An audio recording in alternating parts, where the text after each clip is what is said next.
You see, guys, every single day you have to make content. You have to brand yourself. You have to realize every single day to post content about yourself online, make a blog, make a website, start going out there in life, make sure that you're going into life, talking to people, manifesting a great life for yourself, having more money in your life, being able to afford things, being able to afford traveling in your life, going traveling, going places, understanding to see the world that you're in, trying to give your advice to people, trying to give a way of life to people. In a sense, trying to every single day expand your business, expand your mindset, expand the person you are.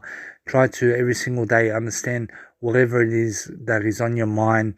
Express it, express your mindset to people, express your thoughts.